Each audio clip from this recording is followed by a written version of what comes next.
Yes.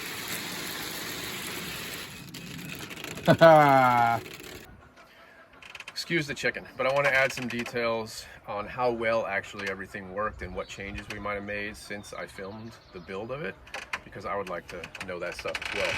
So this shower head right here, actually, I had this just laying around. It came with a set that I replaced when I did some plumbing repairs in the other house.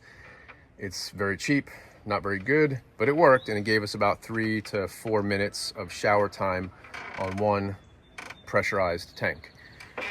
I switched to a new shower head, and now we have maybe 6 minutes, which I know that doesn't sound like a lot, but it's actually quite a long time.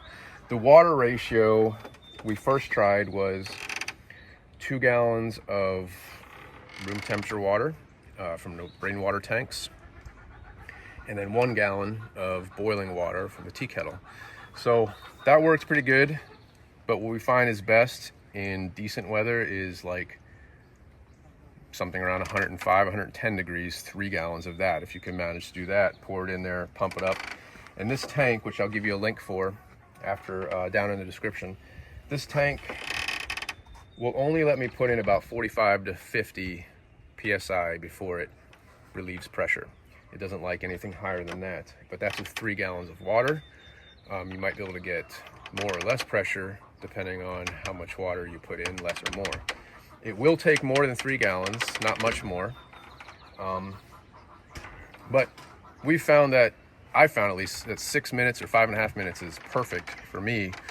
But for some of the other kids, my wife, when we use it, we have a bucket that's filled, roughly halfway with warm water. And so we set that up first, and then we go ahead and take care of this. And this way you can use the shower head when it runs out in 5 minutes or so. Then you can finish rinsing off with the warm water in the bucket, and you're good to go. So it's actually perfectly what we needed. It didn't cost too much. The pallet wood was free. And right now I'm going to show you a little quick demonstration. We have this pressurized to only 40 PSI. I just want to give you a little demonstration before we close out the video of how this shower head does.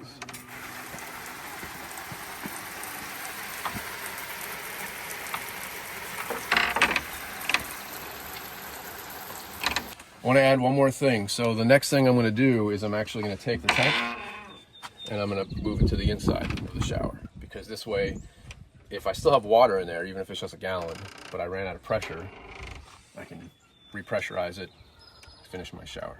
And that might be something you guys want to look into too, especially if you get a smaller tank than this one. But like I said, I'll leave the links for this and the shower head in the description box below.